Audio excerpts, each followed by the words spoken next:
My dear audience, in the past decade, India has witnessed the blooming of lotus. India has also seen the emergence of Amit Shah as a mastermind, strategist, and a phenomenal brain in working out equations of social engineering.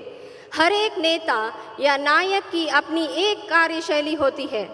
हमारे माननीय गृह मंत्री श्री अमित शाह जी ये विश्वास करते हैं कि किसी प्रकल्प की सफलता उसकी गोपनीयता पर निर्भर करती है।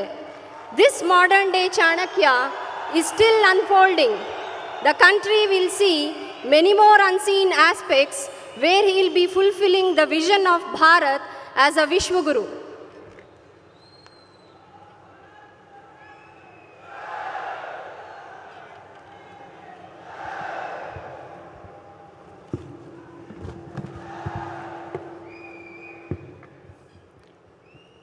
मेरे साथ बोलिए, भारत माता की। क्यों भाई, क्या हो गया आप लोगों की आवाज को? पुत्तूर के लोगों की आवाज ऐसी है क्या? मोदी जी त्रिपुरा में है, वहां तक आवाज जानी चाहिए। दोनों हाथ उठाइए, उठाइए दोनों हाथ। कर्नाटक में भाजपा सरकार बनाने के संकल्प की मुट्ठी बींचिए और प्रचंड आवाज से बोलिए, भारत माता की, भारत माता की, भारत माता की। मंच पर उपस्थित भारतीय जनता पार्टी के वरिष्ठ नेता, कर्नाटक के पूर्व मुख्यमंत्री श्रीमान बीएस येदियुरप्पा जी, कर्नाटक के मुख्यमंत्री और हमारे नेता श्रीमान बसवराज बोम्माई जी,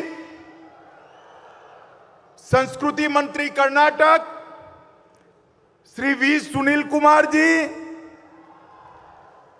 अरागा ज्ञानेंद्र जी, गृह मंत्री कर्नाटक श्री एस.टी. सोमशेखर जी, सहकारिता मंत्री कर्नाटक श्री अंगारा एस, मंत्री कर्नाटक श्री कोटा श्रीनिवास पुरी जी, मंत्री कर्नाटक सरकार, भारतीय जनता पार्टी के अध्यक्ष श्रीमान नलिन कुमार कटील जी,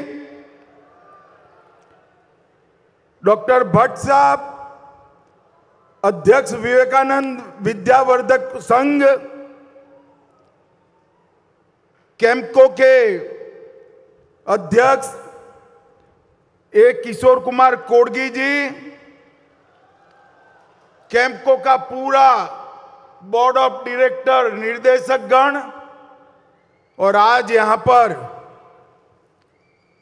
कैंपको के साथ जुड़े हुए सभी आए हुए भाइयों बहनों, मैंगलोर और केरल के किसान भाइयों को प्रणाम कर कर मेरी बात की मैं शुरुआत करना चाहता हूं।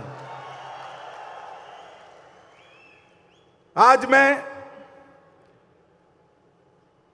मैंगलोर के पुत्तूर में आया हूं।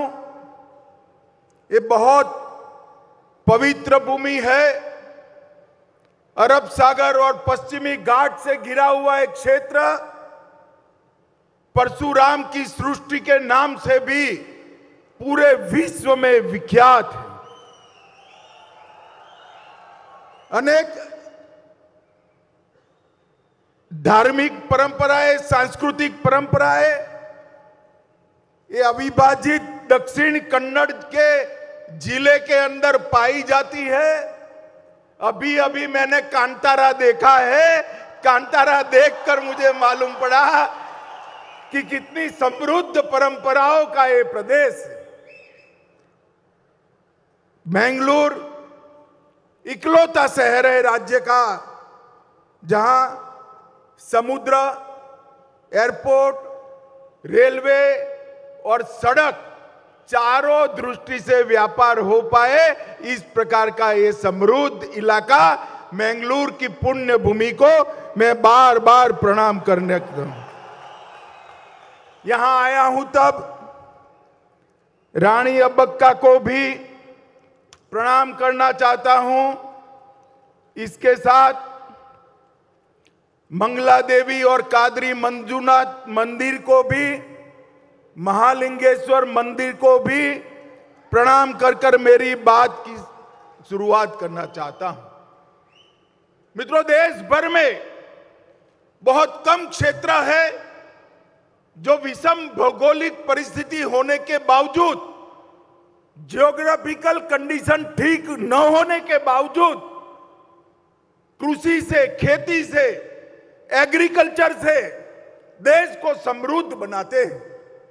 सुपारी, नारियल, काली मिर्च, रबड़, काजू और धान, चावल की खेती इस क्षेत्र के किसान के पसीने की महक के साथ हमारे गुजरात के लोग आपकी सुपारी खाकर हमेशा मैंगलोर को याद करते हैं।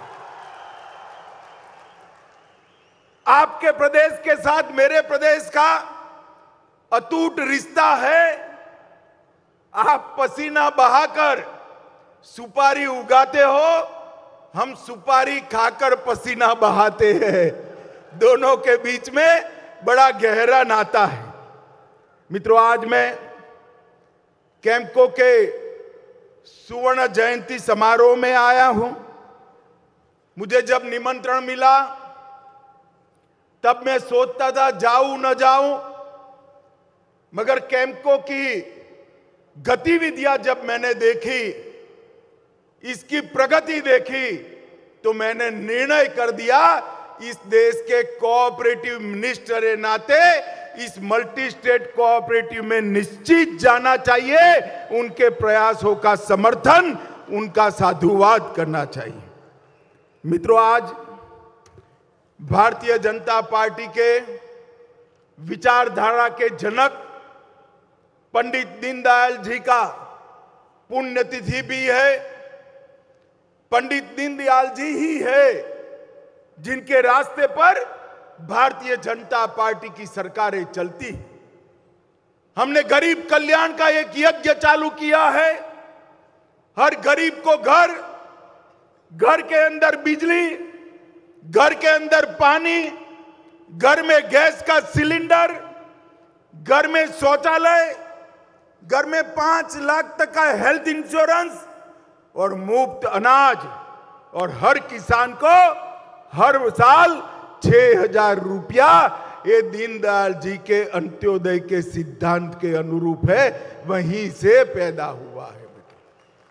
समग्र देश के अंदर भारतीय जनता पार्टी की सरकारें राष्ट्रीय सुरक्षा, राष्ट्र की समृद्धि और गरीबों के कल्याण को समर्पित है। पंडित दीनदयाल जी ने एकात्म मानववाद के दर्शन के अंदर ये तीनों कंसेप्ट को, ये तीनों विचारों को समाहित किया और इसको आगे बढ़ाया था। उनकी निर्मम हत्या हुई थी आज ही के दिन मुगलसराय रेलवे स्टेशन पर। आज मैं उनको बड़े मन के साथ करोड़ों भारतीय जनता पार्टी के कार्यकर्ताओं की ओर से प्रणाम कर कर श्रद्धांजलि देना चाहता हूं। मित्रों, यहां पर कैम्पको के एग्री मॉल का शिलान्यास हुआ। 1,50,000 वर्ग फुट का एग्रो मॉल, जिसके अंदर कृषि के सारे साधन, सारी मशीनरी, कीटनाशक, उर्वरक, फर्टिलाइजर, बीज और स्टोरेज, ये सारी व्यवस्थाएं उपलब्ध हो, ऐसा पूरे भारत में अपने आप में ये पहला एग्री मॉल कोऑपरेटिव बेसिस पर चलने वाला है। मैं कैम्पको के सारे निर्देशक मंडल को बहुत बहुत बधाई और बहुत बहुत साधुवाद देना चाहता हूं। आज कैम्पको ने कल्प नारियल तेल का भी प्रोडक्ट अपनी प्रोडक्ट की लंबी सूची में जोड़ा है। कैम्पको का भंडार गृह लगभग 13,750 स्क्वायर फीट का भद्रावती में बना है। इसका भी आज उद्घाटन मुझे करने का सौभाग्य मिला है। The central areca nut and cocoa marketing and processing cooperative limited 50 साल पूरे किए हैं। 50 साल कोई भी संस्था जब समाप्त करती है तब उसके संचालकों की प्रामाणिकता का वो सर्टिफिकेट होती है कि ये कोऑपरेटिव ने प्रामाणिकता के साथ किसानों का और अपने सदस्यों का सेवा करने का काम किया है। 1973 में दूरदर्शी किसान नेता श्री वाराणसी सुब्रैया भट्ट द्वारा स्थापित एक कोऑपरेटिव आज फल फूल कर एक विशाल वट वृक्ष बना है। इसकी स्थापना हुई तब सिर्फ 3,000 मेंबर थे और आज 1,38,000 मेंबर्स के साथ एक विशाल कोऑपरेटिव बनकर हमारे सामने है, जिसका 3,000 करोड़ का टर्नओवर है। मित्रों, मोदी जी ने कोऑपरेटिव मिनिस्ट्री की स्थापना की और कोऑपरेटिव के माध्यम से किसानों की सेवा करने का, गांव की सेवा करने का एक नया रास्ता ढूंढा है। मगर कैम्पको एक ऐसी कोऑपरेटिव है जिसने विंड मिल यूनिट और 500 मेगावाट के सोलर पैनल भी बनाए हैं। 160 ब्रांचेस के साथ 2,000 वर्कर के साथ 2700 करोड़ रुपए का टर्नओवर एक कैम्पको में आपका कितना विश्वास है, भरोसा है, उसको बताता है। मित्रों, मोदी जी ने अभी इस बजट में कोऑपरेटिव के लिए हर पंचायत में मल्टी डायमेंशनल पैक्स बनाने का निर्णय किया है। 2 लाख नए पैक्स 3 साल के अंदर भारत में बनाए जाएंगे और हर पंचायत में एक पैक्स की स्थापना करने का काम होगा। इसके साथ साथ ढेर सारी सुविधाएं कोऑपरेटिव को देने की बात करी है। मैं आज इसमें जाना नहीं चाहता हूं। मैं तो सिर्फ आज कैम्पको वालों को बधाई देने के लिए आया था और मेरा एक दूसरा भी काम है जो मेरी पार्टी का काम है। आप कहो तो बताऊं, आपको बताऊं क्या? जोर से बोलो, बताऊं? अरे कहो, बताऊं क्या? भाई मुझे बताओ, टीपू के मानने वाले जेडीएस और कांग्रेस को वोट देना चाहिए या रानी अब्बक्का को मानने वाली बीजेपी को वोट देना चाहिए? जोर से बोलो, कांग्रेस या बीजेपी? और जोर से बोलो, कांग्रेस या बीजेपी?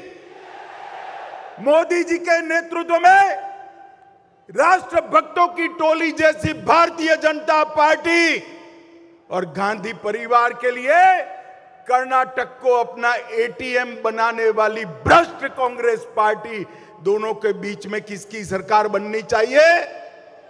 जोर से बोलिए, किसकी बननी चाहिए? मित्रों, ये जनता दल एस और कांग्रेस एक कर्नाटक का भला नहीं कर सकते। कर्नाटक का भला जब जब हुआ भारतीय जनता पार्टी की सरकार थी। आज पूरे देश के किसान हमारे येदुरप्पा जी को याद करते हैं। जब येदुरप्पा जी थे तब कर्नाटक के किसानों का भला हुआ था। पूरे देश के लोग येदुरप्पा जी को याद करते हैं। उनके नेतृत्व में ही बेंगलुरु बढ़ा। आज मोदी जी ने इस क्षेत्र के अंदर ढेर सारी चीजें करी हैं और सबसे बड़ी बात मैं बताता हूं, दक्षिण कर्नाटक वालों, एक कांग्रेस वालों ने पीएफआई के 1700 लोगों को छोड़ने का काम किया था और भारतीय जनता पार्टी के नेता नरेंद्र मोदी जी ने पीएफआई पर बैन लगाकर हमेशा के लिए बंद कर दिया। ये तुष्टीकरण करके देश विरोधी तत्व को ताकत देने वाली कांग्रेस पार्टी कभी कर्नाटक को सलामत नहीं कर सकती। आपके नजदीक केरल है, मैं ज्यादा कहना नहीं चाहता।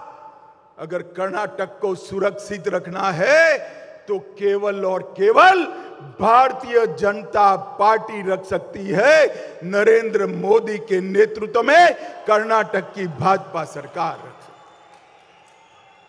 मित्रों, मोदी जी ने देश को सुरक्षित करने का काम किया। देश में से आतंकवाद, नक्सलवाद को समाप्त करने का काम किया। अरे मुझे बताओ दक्षिण कर्नाटक वालों, ये कश्मीर जो है हमारा है या नहीं है? जोर से बोलो, है या नहीं है? धारा 370 जानी चाहिए थी या नहीं जानी चाहिए थी? ये कांग्रेस और जेडीएस दोनों, जब मैं धारा 370 हटाने का बिल लेकर खड़ा हुआ कि मत हटाइए मत हटाइए, मैंने कहा भला क्यों ना हटाए भाई बताओ? तूने कहा कश्मीर में खून की नदियां बह जाएगी। अरे कांग्रेस वालों, राहुल भाई सुन लो, ये नरेंद्र मोदी सरकार है। खून की नदियां छोड़ो, किसी का कंकर चलाने का भी हिम्मत नहीं हुआ, कंकर चलाने का हिम्मत नहीं। और मोदी जी ने 5 अगस्त 2019 को धारा 370 को समाप्त कर कश्मीर को हमेशा के लिए भारत माता का मुकुट बना देने का काम ये नरेंद्र मोदी जी ने किया। दक्षिण कर्नाटक में हाइड्रोजन ऊर्जा संयंत्र स्थापित करने के लिए प्रोजेक्ट लेकर हम आ रहे हैं। 104 एकड़ गंजी माथा औद्योगिक क्षेत्र में प्लास्टिक पार्क स्थापित किया जा रहा है। कैंप को उसको और मजबूत करने जा रहे हैं। इस क्षेत्र के मछुआरों के लिए अलग मंत्रालय बनाया, सहकारिता के लिए अलग मंत्रालय बनाया और प्रधानमंत्री मत्स्य संपदा योजना के माध्यम से तटवर्ती जिले में गहरे समंदर में भी मछली पकड़ने के लिए हम उसको सहायता कर रहे हैं। अल्पसंख्यक छात्रों के लिए भी 1000 सीटों की क्षमता वाला छात्रावास बनाया। मैंगलोर और बेंगलोर को स्टार्टअप का हब बनाया और इसके साथ साथ श्री नारायण गुरु आवासीय विद्यालय बनाया और लगभग 34,850 हेक्टेयर भूमि आदिवासी भाइयों को देने का काम हमारे बसवराज बोम्बई जी की सरकार ने किया है। भारतीय जनता पार्टी की सरकार ने की। भारत सरकार ने सीढ़ी घाट में टनल रोड बनाने का काम किया। इससे पोर्ट के ट्रांसपोर्टेशन में बड़ी सुविधा होने वाली है। एमएसपी योजना के अंतर्गत उबले हुए चावल खरीदने का काम हमारी कर्नाटक सरकार ने किया। बसवराज जी के लिए एक बार ताली बजा दो सभी लोग भाई। ये तेलंगाना वाले उबले हुए चावल नहीं खरीदते हैं और हमारे बसवराज जी उबले हुए चावल खरीदकर किसानों के साथ चट्टान की तरह बैठे हैं। मित्रों, मोदी जी ने अभी मैंगलोर दौरे में 3800 करोड़ रुपए के विभिन्न परियोजनाओं की नींव डाली। मैंगलोर पोर्ट के अपग्रेडेशन के लिए 5 योजनाएं 1000 करोड़ की हम लेकर आए और मैंगलोर रिफाइनरी में 1830 और 630 करोड़ का 2500 करोड़ रुपए का एक्सपेंशन का प्रोग्राम भी भारतीय जनता पार्टी की सरकार ने बनाया है। मित्रों, ये कांग्रेस और जेडीएस कभी कर्नाटक का भला नहीं कर सकते। जेडीएस को वोट मतलब कांग्रेस को वोट, भाजपा को वोट मतलब नए भारत के नए कर्नाटक को वोट। ये बात आप सभी लोग याद कर रखना। मित्रों, आज हम थोड़ा लेट चल रहे हैं। चुनाव में मैं फिर से आऊंगा और दिल खोलकर आपसे बात करूंगा, मगर आज इस मंच से सुवर्ण जयंती के मौके पर फिर से एक बार कैम्पको के पूरे बोर्ड ऑफ डायरेक्टर को, भाई सभी लोग खड़े हो जाइए, जरा खड़े हो जाइए, पूरे बोर्ड ऑफ डायरेक्टर को बहुत बहुत बधाई देना चाहता हूं कि एक अच्छी कोऑपरेटिव आपने चलाई है। आप भी ताली बजाकर इनका स्वागत करिए, जोर से स्वागत करिए मित्रों। और अंत में आप लोगों को पूछना चाहता हूं, भाजपा सरकार बनाएंगे क्या? जोर से बोलो, हाथ ऊपर उठाकर बनाएंगे? कमल के निशान पर बटन दबाएंगे?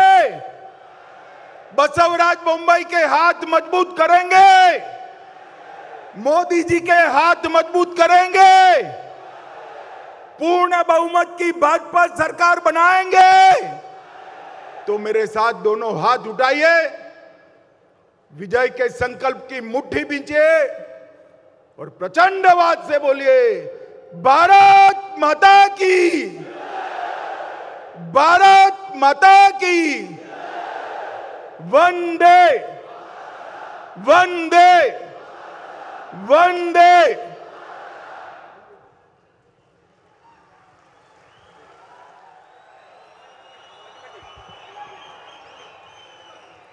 ಆಗಿನ ಕಾರ್ಯಕ್ರಮ ಹೌದು, ಬಟ್ ಅದನ್ನು ಎಷ್ಟು ಮಟ್ಟಿಗೆ ಪಕ್ಷಕ್ಕೆ ಅನುಕೂಲ ಆಗುತ್ತೋ ಅಷ್ಟರ ಮಟ್ಟಿಗೆ ಅಲ್ಲಿದ್ದಂಥದ್ದು ಜೆಡಿಎಸ್ ಹಾಗೆ ಕಾಂಗ್ರೆಸ್ ಅನ್ನ ದೂಷಿಸಿ ಬಿಜೆಪಿಗೆ ಈ ಬಾರಿ ಮತ ಕೊಡಿ, ಬಸವರಾಜ ಬೊಮ್ಮಾಯಿ ಅವರನ್ನ ಮತ್ತೊಮ್ಮೆ ಮುಖ್ಯಮಂತ್ರಿ ಮಾಡ್ತೀರಲ್ವಾ, ಅಥವಾ ಬಸವರಾಜ ಬೊಮ್ಮಾಯಿ ಅವರ ಸರ್ಕಾರಕ್ಕೆ ನೀವು ಮತ್ತೆ ಬಹುಮತವನ್ನ ಕೊಡ್ತೀರಲ್ವಾ, ಈ ರೀತಿಯಾಗಿ ಮೇಲಿಂದ ಮೇಲೆ ಮತ್ತೆ ಒಂದು ರೀತಿ ಕ್ಯಾಂಪೇನಿಂಗ್ ಆಗೇನೆ ಇತ್ತು ಇದೊಂದು ಸರ್ಕಾರಿ ಕಾರ್ಯಕ್ರಮ ಆದ್ರೂ ಕೂಡ ಆರಂಭಿಕ ಹಂತದಲ್ಲಿ ಕೆಲವು ಕ್ಷಣಗಳು ಮಾತ್ರ ಸೀಮಿತ ಆಗಿತ್ತು. ಕ್ಯಾಂಪ್ಕೋ ಸಾಧನೆ ಏನು ಅದನ್ನು ಹೊಗಳುವಂತ ನಿಟ್ಟಿನಲ್ಲಿ ಉಳಿದಂತದ್ದು ಮತಬೇಟೆಯಾಗಿತ್ತು. ಮಂತ್ರಿ का आभार प्रकट करती हूं।